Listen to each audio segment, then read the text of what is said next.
Hi guys, thanks so much for tuning into this video. I am Jay Theo, and by the title of this video, you can see that I have a question for you. Gay men, do you like your friends?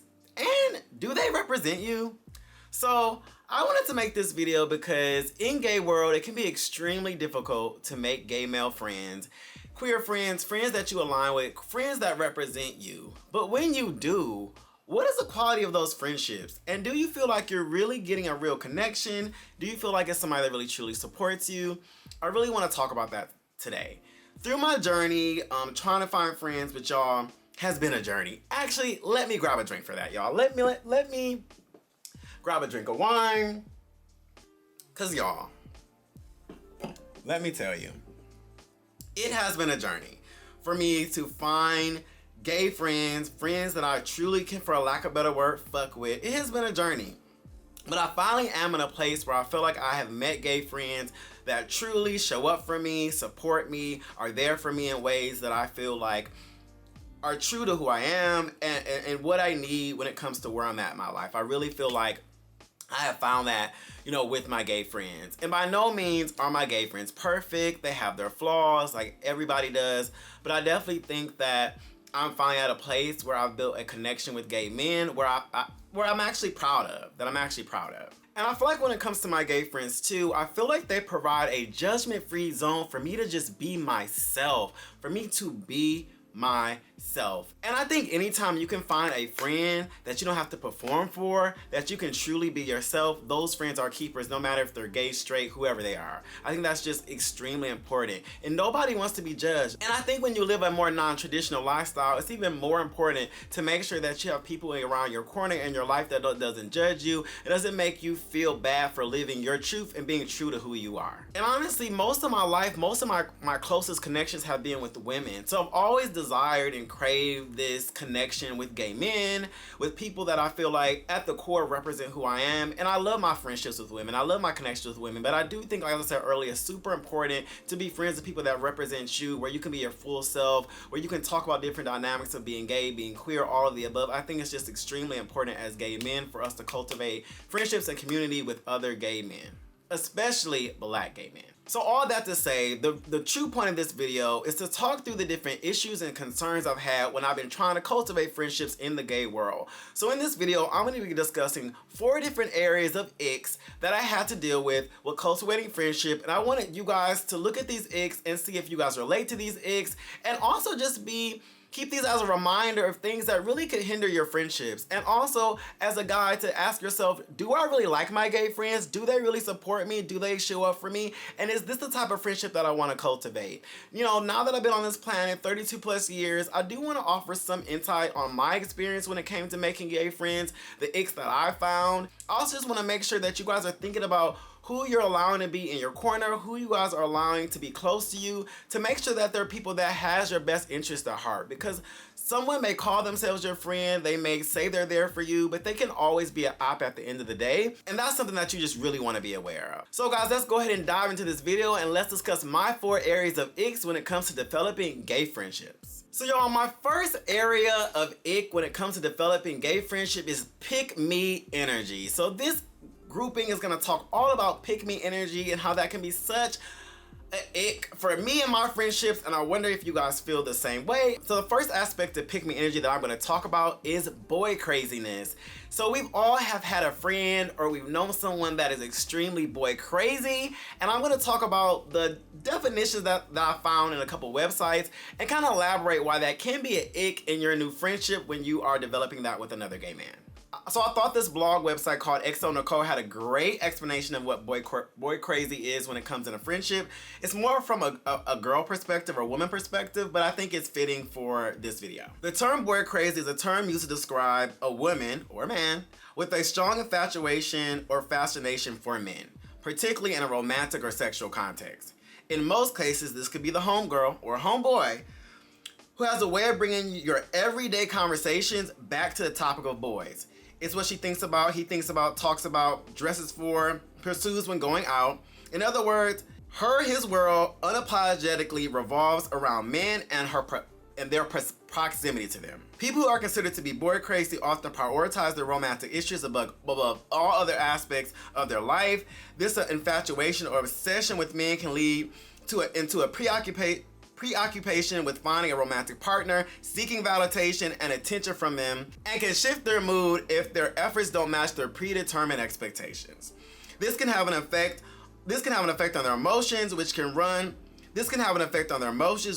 high with hopes of optimism or take a drastic turn depending on the male attention or affection they did or didn't receive. Ooh. So I know that was really long-winded, but y'all, basically, boy crazy, in a nutshell, is somebody who is obsessed with the validation of men and always seeking that validation, and their life revolves around dating men, having sex with men. Always a topic of conversation is men. And the reason I bring that up is when somebody's boy crazy and that occupies their whole life, then that's gonna be their focus of your relationship, of your friendship. Now, yes, we meet certain friends with certain things, and we may have the friend we talk more about anime and video games with. We may have the friend we talk more about dating with and boys with and things like that, or other topics. We may have the friend that we talk more about politics and what's going on in the world. That's fine, but when somebody has an obsession with talking about boys, and they are constantly seeking validation from men, and that's just like their whole end-all be-all, that is a kind of a toxic aspect of the relationship. And I also feel like it means that there's some void that they're trying to fill, and that there's a deeper issue that they have going on with the relationship. But anytime I've had gay friends that were just boy crazy, I just know for me it just didn't work out. Yes, a lot of my videos, I do talk about dating and life and all that. But if you've seen in some of my more recent videos, like, y'all, when it comes to dating, it's not something that I'm pressed about. If it happens, it happens, it happens. But men they're just not something that I'm just obsessed about. And I just feel like it has to be talked about 24/7.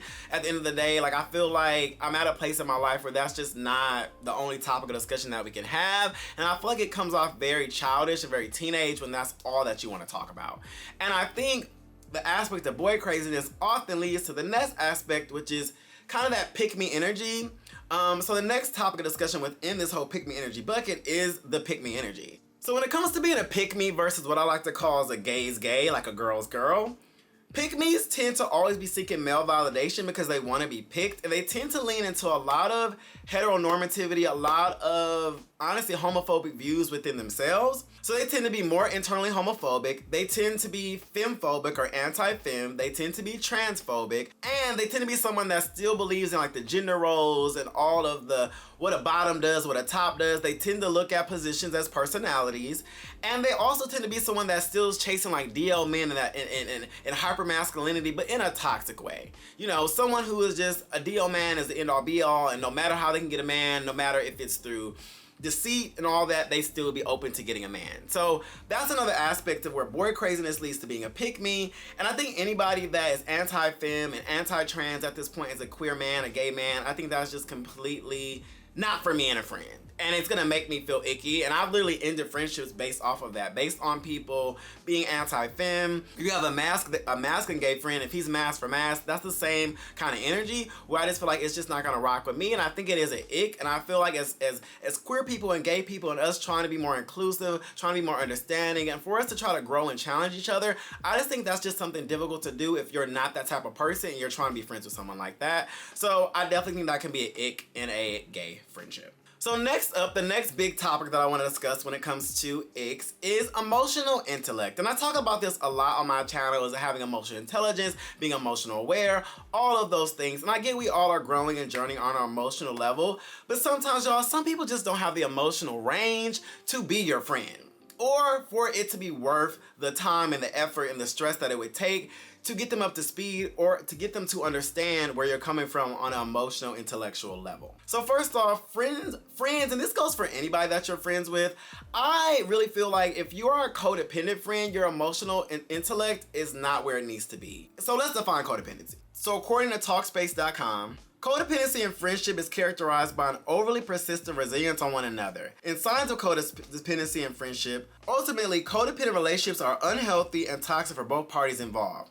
Boundaries tend to be blurred in codependent friendships, and it's common for both people to lose their sense of self as the friendship becomes more intertwined on all levels. While not all unhealthy relationships are codependent, there are signs that codependency might be something you're dealing with. And some signs of codependency include anxiety when the friend is unable to be present, fear that the relationship will end, and isolation from other people and our experiences in the community. So at the end of the day, we're still all individuals, and we shouldn't be codependent on one another. And that is an issue even in just romantic relationships, family, friends, all of the above. And if somebody makes you feel anxious or nervous that you can't be separated from them, if they rely on you heavily for so much emotional support, they always want you to fix their problem. If you constantly have fear or anxiety about the relationship ending, the relationship makes you feel burnt out. Individual choices aren't common in a relationship. It's always you guys deciding on decisions together. I think those are telltale signs that you might be in a codependency relationship. And if you feel like you're in a relationship like that, then they may even show you that you have healing that you need to do as well. So I think that's just another aspect of friendship icks, is like you're not emotionally sound and you want to have a very codependent relationship. Yes, we can be close with our friends, we can support our friends, but being dependent on our friendships, that's just not how the way to be. And your friends should not be your therapist. They should not be your savior all the time. You should be able to be an individual and work through things and manage things on your own to an extent. And if you need help, you should be seeking professional help. And kind of leading off of that, emotionally draining friends are a friendship ick for me. If a friend is just emotionally draining, they're always in drama. I've had gay friends where they are always in drama. There's always an issue. They're always fighting with a boy. There's always stuff going on. There's always issue with their family. And they don't want to seek professional help, or they just always pour that on you. They're always pouring those issues on you. And I get it. We as friends are supposed to be there to support. But girl, I can't always be helping you with drama and mess and craziness. Can't always be the issue. I have my own life to live. And at the end of the day, friendships are still supposed to be fun. They're supposed to be positive. They're supposed to be exciting and invigorating. They're not always supposed to be this toxicity where I have to help you, empower you, and help fix your life. This is not what this is. You know, at the end of the day, and your friend should not be you should not be a therapist to your friend. Your friend should always feel like a therapist to you. That is why therapists exist in the world. You know, at the end of the day, so definitely somebody that's, and when somebody's emotionally draining, they shift that energy on you. I remember I had a friend, every time they called me, I just felt so negative after I got off the phone. I just feel like all the positive of the day was just sucked out of me and drained out of me. And it's just like, you don't want to constantly feel like that. That should just not be an ongoing feeling for the totality of your relationship. It just should not be like that. And lastly, within this bucket, I think anybody that's emotionally avoidant, and that's a big issue with men, is men tend to be emotionally avoidant. Like when you do need a friend to show you support, to show some level of caring, they're not there. They don't want to talk with you about things that you're going through or things that you may need advice on, things like that. When you're needing a support in a healthy way, your friend may be emotionally avoidant. So that is an ick, and that's something you definitely can talk through with your friend.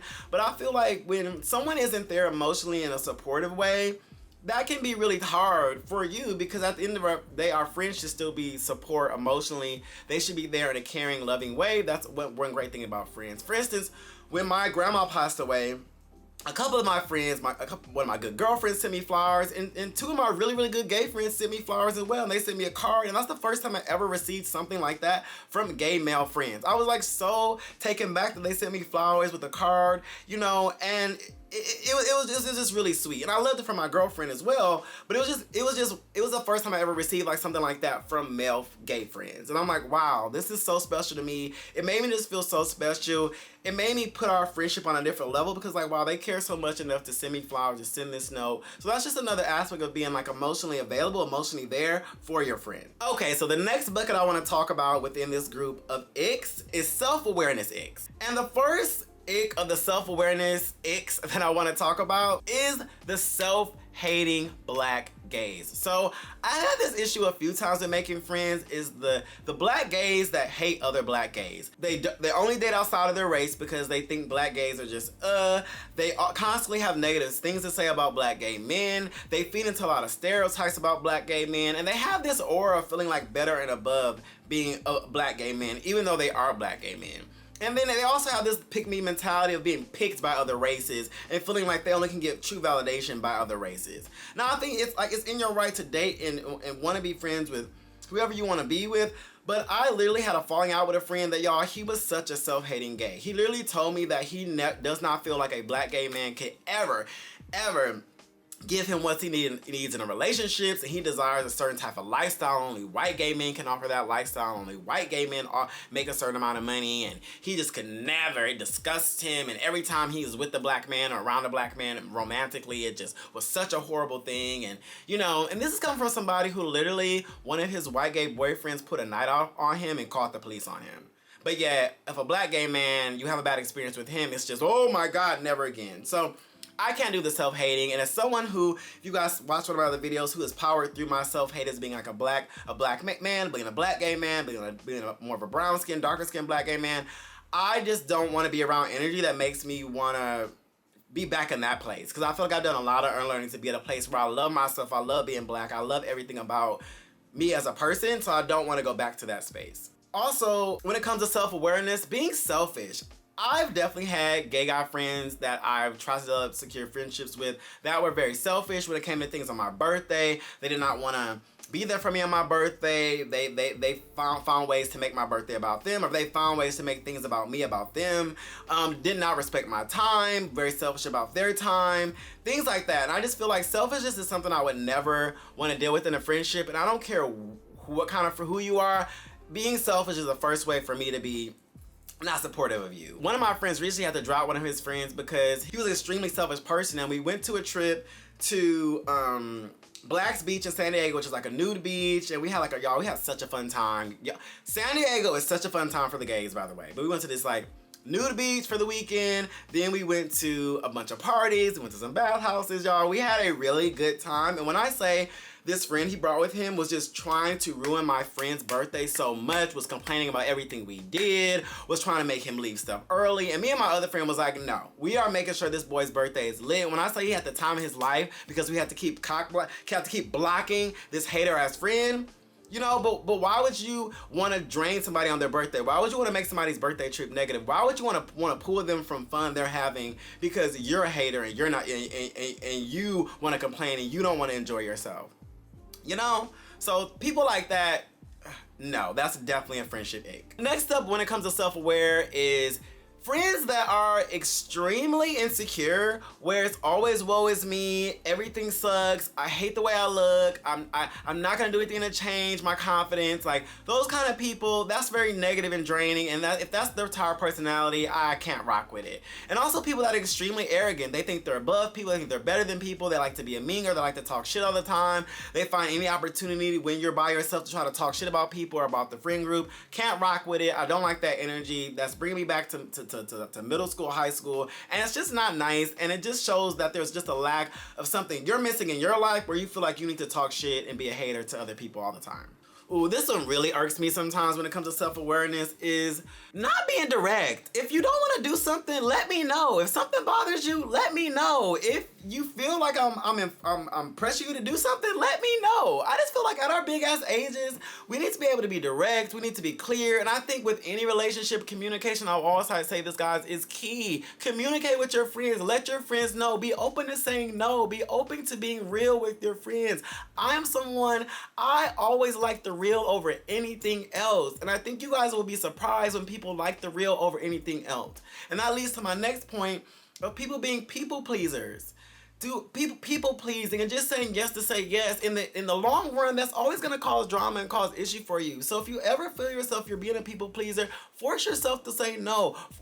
And you can say no in a positive way. You don't always need to explain yourself. And at the end of the day, real friends will understand when you can't do something, when you don't want to do something. And yes, still show up and support your friends. You can't always say no. You can't always be a flake, because that is an ick for me as well. But at the end of the day, there can be differences in your friendship, and you can show up in different ways, and you don't always have to do everything your friend wants you to do. You can say no, and I think in the end, people rather you be direct to be upfront than you be a people pleaser, and then you cancel and you change it up in the end. And I said this earlier with this self-awareness, is people that are judgmental. I'm in a place in my life where I'm living my life wild, free, what I want to do. I'm YOLOing the world that I live in.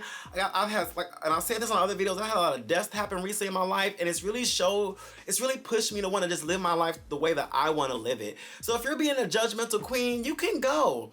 I've had the issue with a few friends. Like, I am a very sexual person. I like to go to bathhouses. I like to go to freak parties. I like to do all these things. I like to go to nude beaches. I like to go to naked pool parties. I like to have fun as a queer man. I like to go to circuit parties. I like to do all of those things. And I've had friends that are so judgmental. I've had friends where you tell them a story where you had a threesome or you had like a cute sexual situation, they'll judge you and make you feel so bad for just wanting to have a freaky, fun type of life. Like, I'm sorry that you may be more vanilla, which I would never judge, but you shouldn't judge me because I want to explore and I want to do more in my life. Why be judgmental? And I'll even have people judge me for the fact that I don't really want a relationship right now, or it's not something I'm pursuing, and the fact that I don't want kids, or the fact that I'm not religious. I've had friends judge me in that vein as well, and I'm always gonna want to show up as my ultimate self. And like I said earlier, I'm not performing for anyone. So if you make me feel like I'm performing for you, you can go. You can go. And lastly, I want to wrap up, and this is a very important section of this video when it comes to the icks. My fourth grouping of icks is when it comes to your well-being. When it comes to your well-being, your safety is top priority. When you are hanging out, when you are cultivating friendships, you need people that are gonna look out for you. And I've had multiple gay friends that have not looked out for me, and I'm glad I was able to learn those lessons and still come out on the end safe. But I really will hope that you guys can avoid some of these issues that I had and always prioritize your safety. So I'm gonna give you an example. I had a gay friend when I lived in New York.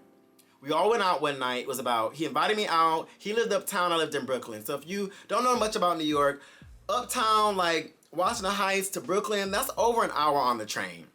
Especially late at night, it's even longer than that. So he invited me out. I went uptown to hang out with him. We were gonna party uptown. We drank, we got lit, we smoked, we did all those things. I got really drunk. We partied, we had a good time. And on the way home, which I don't remember any of this, y'all, him and his friends, it was 10 of them. I was the only one going to Brooklyn. One of me, they put me on the train. He told me afterwards that I kept saying I just wanted to go home. So instead of putting me in a taxi, Ubers weren't really a thing at that point in time, they were just kind of coming up. But instead of putting me in a taxi or calling Uber at that time, you put me on the subway by myself. I was wasted, y'all. Wasted. I had a crop top on. I had shorts on. And that's all I had on was like crop top and shorts. You put me on the train by myself. I fell asleep on the train, y'all. Woke up at the JFK stop. Woke up in Queens. No wallet, no phone. It was at like 7 in the morning. Y'all, I was terrified. Get home, check my iPad. Somebody stole $700 out of my account. Luckily, I was able to call Chase and get that activated back in my account. Y'all, I was terrified. I woke up with nothing. I was able to get back home, thankfully, because the train was going back on a loop. But my Metro card was gone. Everything was gone. Luckily, I still had my keys. Got back to my apartment, but yeah, they left me on my own. And then I called my friend. I'm like, why would you leave me on the train by myself? You were the one who wanted to get on the train. You wanted to get on the train, but I'm like, obviously, I was coherent. I was drunk. I don't remember anything that happened last night. Why would you put me on a train by myself? Why wouldn't you at least put me in a taxi? Or why wouldn't you let me crash at your place? And that's the thing, y'all. Anytime I've had a friend that's too drunk or not safe, I would make sure that I let them crash at my place. I'll make sure that I take care of them. I'll make sure they get home safe. I had a friend in New York where sometimes he would get pretty drunk. I remember one time he had a really bad accident where we were walking and he fell down the stairs. He fell on a construction site. I made sure I got him out the construction site. I cleaned up his bloody face. I took him home. I held his hand all night, made sure that when he was throwing up, that he was throwing up in the trash can, wasn't choking on his vomit, gave him water. Like, I've done things like that multiple times for my friend, always being there for my friend. So that's just an example of, like, you want to have friends that have your best interests at heart and your well-being is important to them at the end of the day. Even when going to parties, I'm really into the circus scene. I like going to parties, things like that. But you have to make sure you're drinking enough water when you're at these parties. If you are getting drunk, if you are doing recreational drugs, things like that, you have to make sure that you are staying on top of drinking water. I've had friends who went to parties and stuff and they got alcohol poisoning, or they even overdosed on stuff not knowing what it is. You have to make sure you have friends looking out for you. One of my really good friends that I went to Mexico with, I love him. When we go out and we party, we always look out for each other. We went to Mexico, every party was like, okay, where are you at? If you want to hook up with a guy, let me know. Send me your location. We're gonna meet back up at this point. All those things. We made sure that we were there for each other. We made sure both each other didn't get too drunk. Always getting water for each other. And I just feel like that's what you should look for when it comes to friends. And I really don't. I've had friends tell me that they have friends that overdosed and died. They have friends that had alcohol poisoning and died. I have met gay guys out who were drunk out of their ass and they were by themselves. Their friends left. And I actually had a friend who left me at a bar in LA by myself. We were drunk and I met people at the bar and they're like, where your friend is? I'm like, I don't know. He just left. He's like, your friend just left you.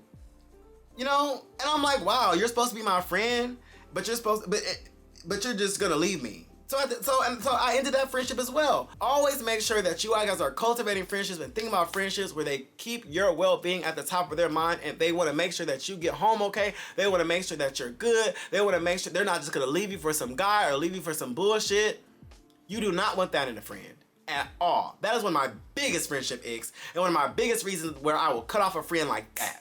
And even within the safety bucket is friends that their own safety is not a concern. If a friend is always being reckless, they're always not thinking about their well-being, they're always putting themselves in crazy situations, that creates anxiety and worry for you when they don't prioritize their own health. So if they don't want to listen to your precautions, listen to your concerns, even adhere to you trying to check in and help them be safe, if they don't want to listen to that, then that's another friendship that's not right, that I think is not right for you as well. So guys, I hope through these 4 different groupings of icks, you guys can have a better understanding if you really like your gay friends, if you should remain friends with your gay friends, and if your gay friends really represent you. And I think as we grow and we learn and we're on our individual journeys, we will just be able to determine more and more who is right for us and who should be in our lives. And ultimately, I think we all want community, we all want real connection, but at the end of the day, you should put yourself first, your safety first, and you still should want to build and grow with people that have your best interests at heart. So guys, if you guys are enjoying this content, be sure to like, subscribe, please leave a comment. Let me know your thoughts. If you have similar issues like this with gay friends, if you guys are finding gay friends that you feel like are really representing you and showcasing what you think really means to be a good friend, if you are still having challenges finding friends, maybe sharing some stories about what you're doing to find better friends. How are you changing up the dynamic when you meet with new people? What are you looking for in friends as you're cultivating new friendship? Please drop a comment. I always love discussing and talking with you guys. And as always, guys, do your best to stay safe, stay positive, and I will see you guys on the next video.